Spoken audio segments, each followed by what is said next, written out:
All right, guys, we're back for another episode. Back. Occasion and purpose. We're here. Six episode. Episode 6, guys. This is it. We're making this. I wonder what we're gonna do for the 10th one. We might go live. Might go live for that one. That's a big episode. Right. Maybe we'll do something special for the fans. I feel uncomfortable. Ooh. This is not right. Hold on. Something's not right. Oh. A few moments later. All right, that is so much better. Oh man, my whole right side is messed up. I feel feel fine. My chi is great. Okay, well, episode 6, guys, we're back. This is an awesome achievement. Mm-hmm. Hope you guys enjoyed the last episode. Episode 2. Yeah, we I have some announcements to make. Okay. Have some announcements. Go for it. So there's a vlog coming out soon, real soon. It's gonna be awesome. My good friend Miko helped me out on that. So stay tuned for a very short episode of a vlog series coming out. Yeah, exactly. One of the first. We're also number 2 announcement that we're making plans on making watching us easier. Mm-hmm. We understand some people made some concerns that my YouTube app doesn't work all the time or I can't stream it. So we're gonna make it easier and go on Spotify and iTunes and iCloud. It's coming soon. Real soon. So real soon. We're gonna start with episode 5 and 6 and then go from there. And then later on they'll be added. I'll probably make an announcement about that when they get added. So stay tuned for that. We're gonna add episode 0. Yeah, if they want it, people actually watched it, and I didn't share the one we couldn't be named. So it's gonna be there because I'm fine with that. And it's really a podcast. Like visual, it wasn't good, but I think sound wise, it sounded decent. Sounded pretty good actually. So we'll get that up for you guys as well. A website. Yeah, guys, it's coming. It's finally coming. I'm gonna be doing some stuff. That's gonna probably be done a little bit later on, but just know we are working on a website for you guys. Sooner, Instagram. And then very soon, maybe this week. Ooh. Like, we gotta get on that. So, Instagram is coming. So, be ready. So, look out for that. So, we'll give you a link, hopefully in the bio of this video, so you can follow us on the Instagram page, and that'll be a big help. Oh, okay. So, basically, when they see this video, our Instagram page will already be up. Most likely, yeah. Dope. That's what I'm thinking about. So, okay. Yeah. All right, cool. That's exciting. I'm excited. Is that it? All about announcements? Oh, new logo coming soon. So big shout out to Doug and my other friend Stuart for helping us out with that one. And my birthday. When is your birthday? 18th or no? It's January the 16th. 16th. Okay. This episode would be out after that. After that. Yeah, after that. So. Yeah. And we're going to Disneyland on Wednesday. So that'd be pretty cool. Oh, can I bring the camera to Disneyland? You can do whatever you want. I can? You can, right? You can do whatever you want. Yeah, of course you can. Okay. We're going to vlog Disneyland? Is that what we're doing? Well, guys, we're vlogging Disneyland? You will see when that episode comes out. So please follow us on that one. We'll kind of do some updates. And so that's pretty much it. That was all my announcements. I have no more announcement to do. So, I don't have either. What? I don't have announcements. No. I got nothing. So the topic of this episode is called More Than I Can Chew. Biting something more than you can chew off.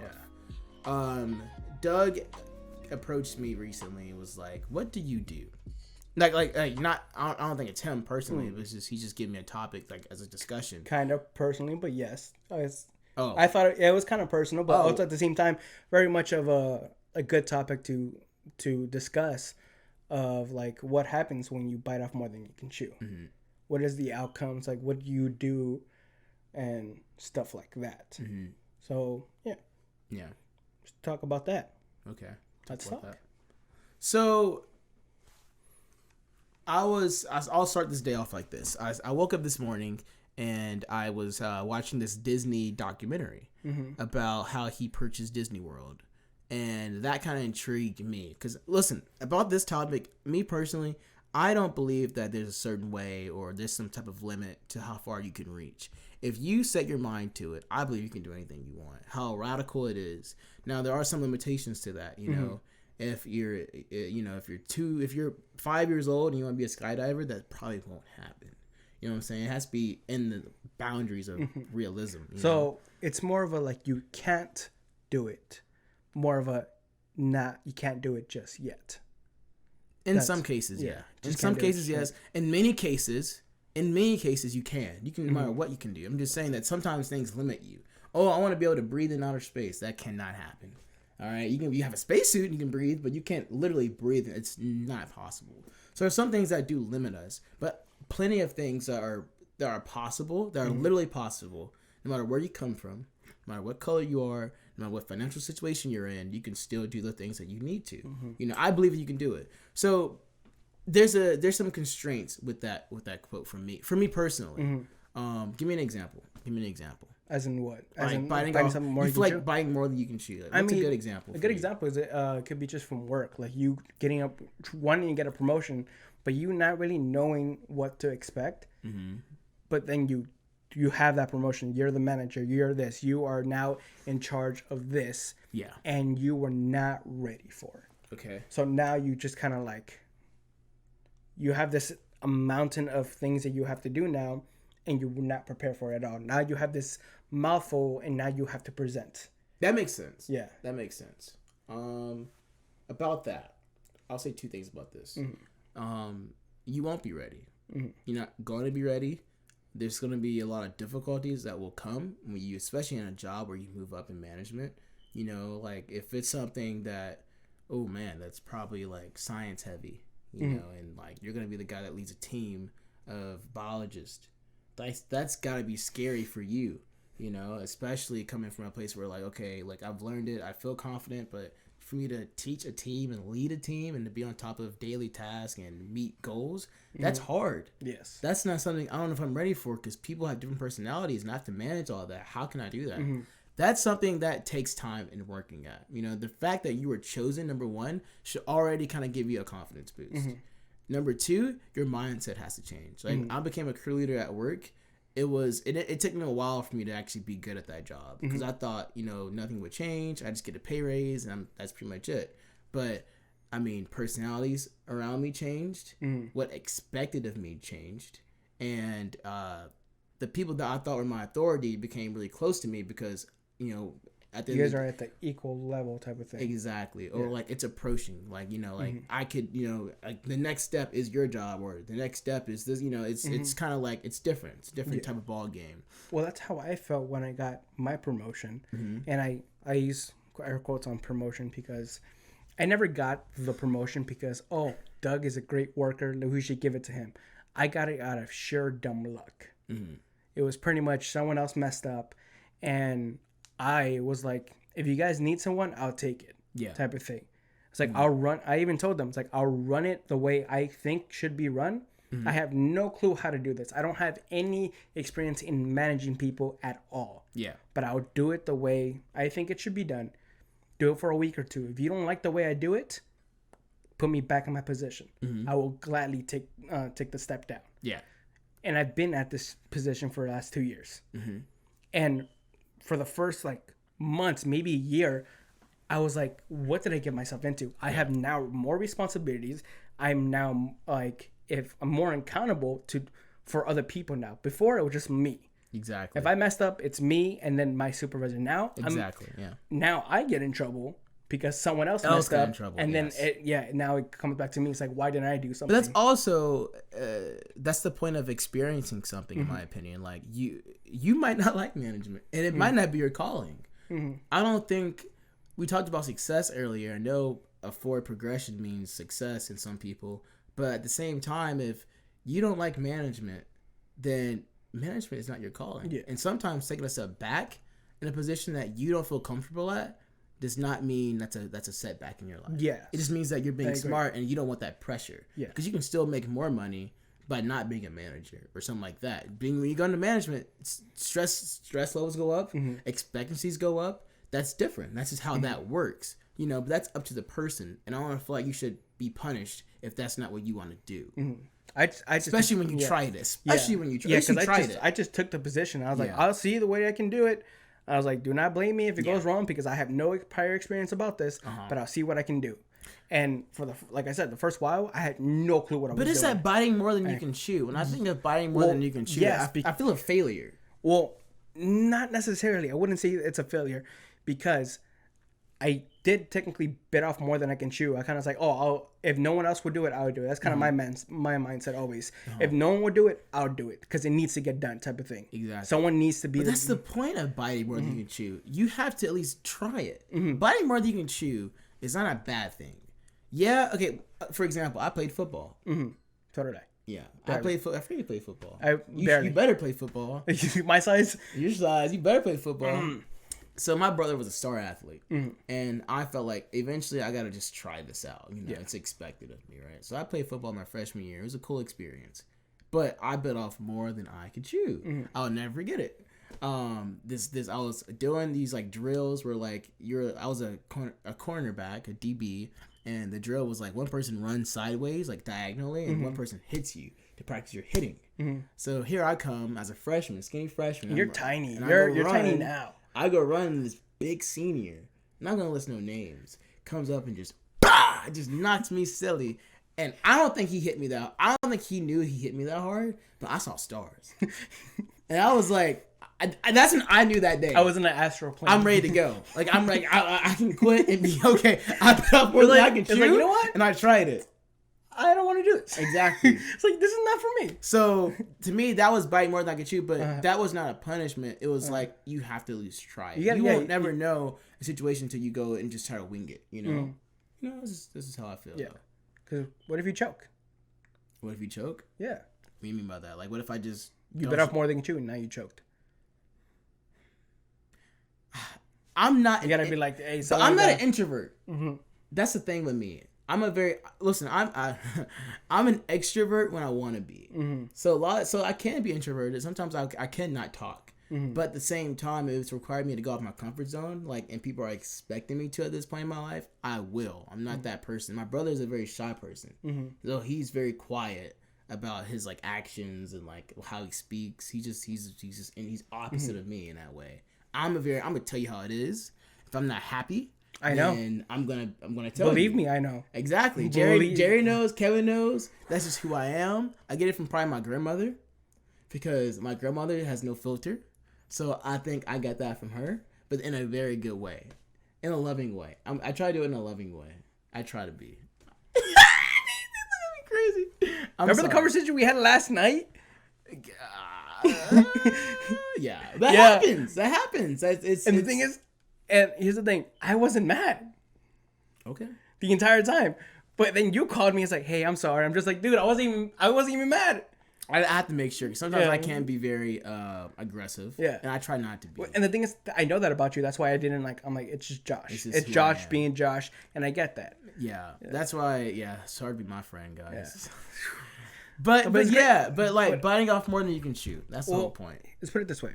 Let's looking in terms on the whole in a godly way type of thing. Ooh. You want to become like youth leader. You want to become worship leader. You now want to lead something within the church. You feel like you can do it, but they always say it says like God would never give you anything that you are not prepared to do. Correct? Yes. But what if? That's because we're waiting on God to give us that. All right, now, boom, it's our time. Mm-hmm. What if you don't wait on God?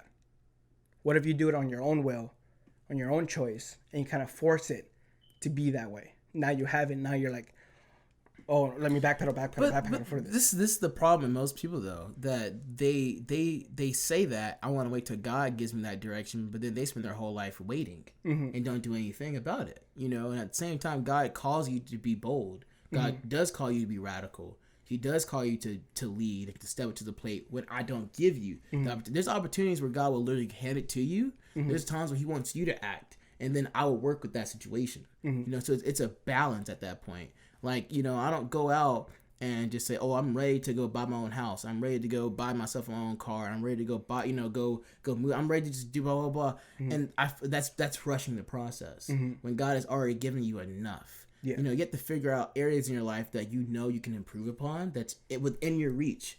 Like, there's a limit to what you can do. There's a limit to, like, you know, how much you can output. You know, and I do acknowledge my limit, and I push that limit respectively. I don't go out and say, okay, let me get another job. Let me take 5 classes. Let me go and do student government. Let me go and go work out. Well, I can't just say yes to everything because that's pushing my limit. That's not right for me to do. Yeah. So back to what you were saying, especially, you know, as a youth leader or some type of leader or senior or whatever you want to do, you have to realize that you do have to act. You do have to put. You don't just say, "Oh, I'm gonna wait to God. I'm gonna wait on Him. He's gonna call me, and I'll be able to do. He's gonna take care of my kids." And no, you have to push yourself a little bit. God calls you to do that. He doesn't. God's not gonna do it for you. No, very true. He gives you that free will. I remember one time ago, Tony was talking about free will. Tony was our old youth pastor. Miss you, buddy. And this is first shout out on the show. Yeah, I miss you, buddy. Love you. Give him an applause. Yeah. There you go. Had a kid? Congratulations. Had a kid. Congratulations on that kid, Tony. Yeah. Tony, Priscilla, little baby Sophie. So I call her. So. Little So. Yeah. So yeah, but anyway, he talked about how God does give us that free will, and I've been thinking about that kind of. Even though it's an old conversation, I've been thinking about that recently because like you do have that free will, and you do have that will. God wants you to act negative or poorly or greatly. You know, He allows you to mess up. He allows you to win, and that's up to you to do. And so I think when you're telling yourself, you know, I'm scared because I might bite off more than I can chew. Well, bite off more than you chew. If I would have moved to Los Angeles and would have failed, I would have bit off more than I can chew. And that's God telling me that you did make the bad decision and you need to come back and reassess your life. I know friends that moved to Texas, that moved to New York, and they get up there and then, you know, things didn't work out and they have to come back and reassess themselves. They'll correct their mistakes so when they do it again, they don't make the same mistakes anymore. They don't have to rely on the same people anymore. And that's a whole other quality to that as well, who you rely on, because that can mess you up in a factor. But they were smart enough to reassess, go back, rethink things through, and then push on more, you know? And that's how you correct that. You don't just go and give up. So by that, let's just use a metaphor, and hopefully I can explain this enough where it makes sense, because I just had it in my head. Biting off more than you can chew. What do? You continue chewing, right? As whatever career choice you do or whatever you're doing, especially when you're doing in church, whatever, you continuously keep going. You continuously keep chewing to the point where if it gets hard, you keep going, and then you have to take a hard swallow, either where you understand it and get it now, and you can lead, or swallow that pride. Or it's like, I couldn't really do it. I'm kind of joke, but I still got to swallow it and still go on and still do it. Exactly. So there's that. Yeah. And like I said, this is mostly... And that's being smart. Yeah. That's not being stupid. If you saying, oh, I messed up, I realize that, let me go and let me stop this before it gets worse. It's great that you say that, because I was having this conversation with my friend, and I was telling her, it's like what if I bite off more than I can chew? What if I was like, my heart's in the right place to do this, but what if But isn't that fear? Well, that's the honesty that you have with God, though, because He wants honesty. It's like, He knows that you're not so ready yet. You're gonna get there, but you do it later, just not now. He just wants honesty first. Humility is like, hey, I can't do this without you. I thought I had it planned out and great. Oh, okay, but it's kind of like, it's kind of like, wait, let me just give this to you because I thought I was there, but I know I'm not. But I know I will get there because you will lead me there. But let me say this. What I told Jerry just last night, I said, Jerry, you got to remember that we can do all things through Christ, which gives us strength. Amen. And I do not ever make an action without God into it. That's his person. That's what my dad tells me. I know you do the same. Don't lie to me, because I know you do the same thing. My dad and Jerry does the same thing. And I told Kevin just this last night. When I talked to Kevin, I said, Kevin, we can do all things through Christ, which gives us strength. And I think that's the most powerful verse, especially when you're going through doubt or fear or any worry or honesty problems. That is, you cannot make any decision in life without putting God first. Yes. Either it's getting a girlfriend, or either it's getting a car or a house, or starting a family, or going to school. I did that with my car. Exactly. Yeah, I was and God gave you the money. I was like, He gave you the privilege, and like you're building up your credit. You're being a responsible adult, and you're taking your time. Yeah, and to this day, I still say that is not my car. That is God's car. That is not my car. That's God's car. He is allowing me to use that. And I think that is how you have to go into that. You know, God is always going to be with you. Yes. Whether it's listen, I came to LA to make music and to make film. That was not my plan in life. Now, is that what I do, Doug? Excluding this. No. This is so new for me. You're so far from it. It's crazy. You're so far from it.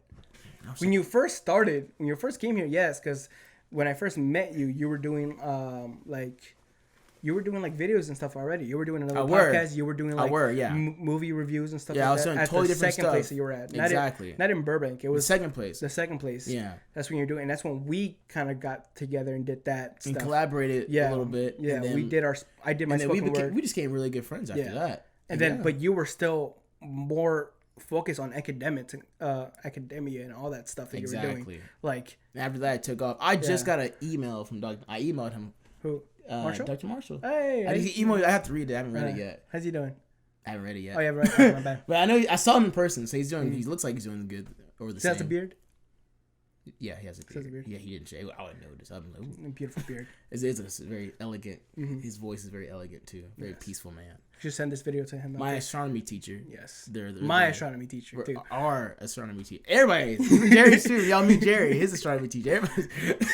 I'm sorry I fell asleep in your class, man. Your voice is so soothing. It's very elegant. I'm so sorry. Maybe I shared this link with him. But anyway, besides the point. What were we talking about? Oh yeah. So yeah, that's how we met, and like and I went towards the academic route, and now like God has changed, give a complete 180 of like my direction. He says, you moved out here for one reason, but the reason why I allowed you to come was because you can get to this point in your life. And that's exactly what we said in our last video, where it doesn't like whatever you thought you had planned for your life, God has something way better for you. Like things you can't even imagine that's way better. Like it wasn't even a thought. Yeah.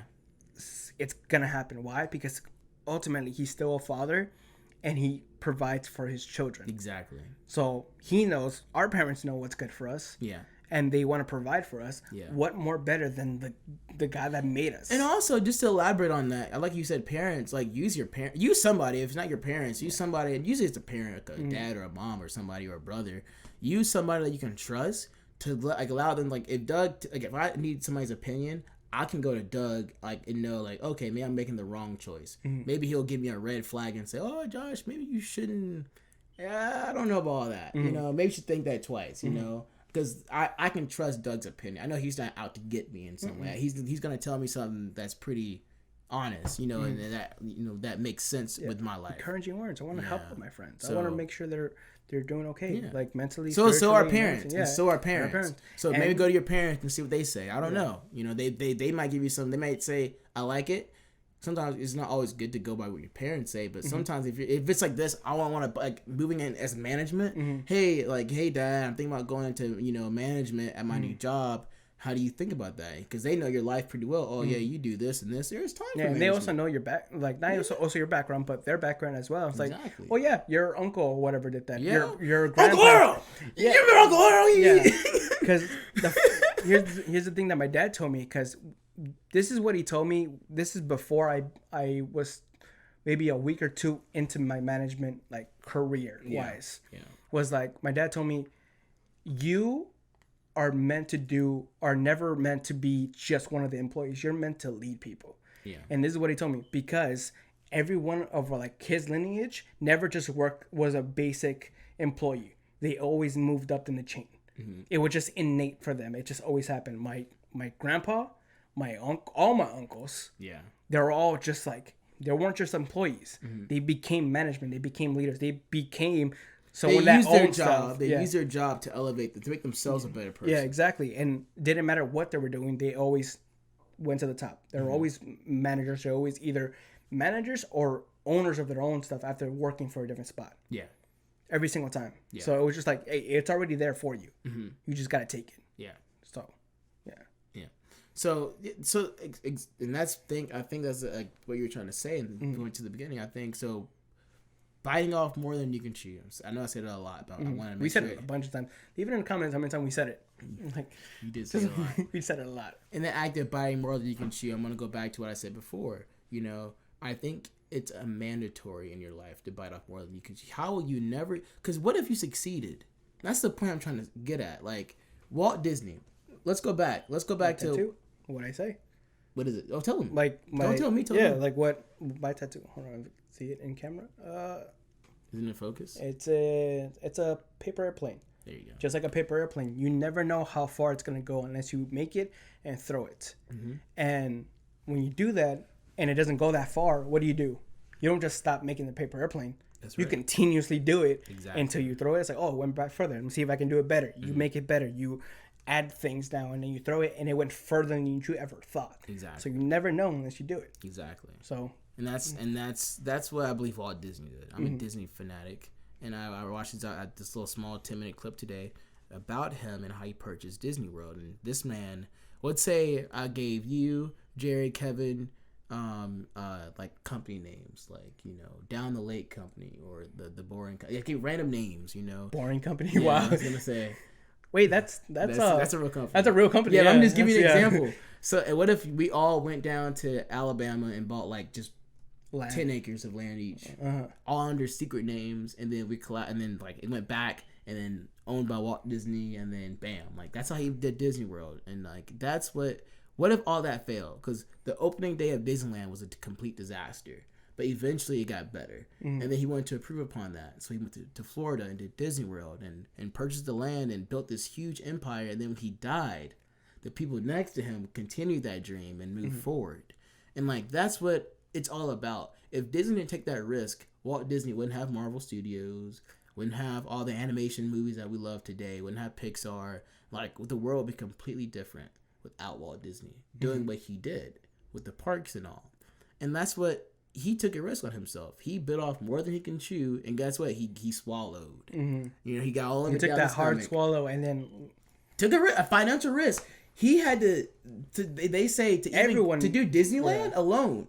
He was in so much debt because he had to like sell everything and like take out loans to purchase that land to say, I hope this has to work. And like that's what it's all about. Everyone was like, nah, it's not gonna happen. This awesome guy, his name is T.D. Jakes. He's a preacher, and how he got big, like financially well, he was gonna use his money to buy his house. Like he saved up. You know, he's in his 40s. You're gonna buy 30s, whatever. You're gonna buy a house. And instead of buying a house, he asked his wife, could he put that money in a book?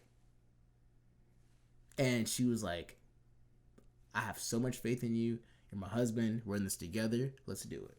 They put all that money, would say what, $30,000 into a book, and then it was a bestseller, sold millions of copies, got all that tenfolded back, and then blew up from there. That's the risk factor. Like it could literally be that devastating where this could literally wipe out your credit, wipe out everything you worked on your whole life. But if you make a decision, if you put God first, he can amplify it. And most times he will amplify it because you were honest and you were right with him and you trusted him and you put your faith in him first. Then therefore he will guide you through that process and get you that outcome that you want. You know, because God knows what we want before we even ask.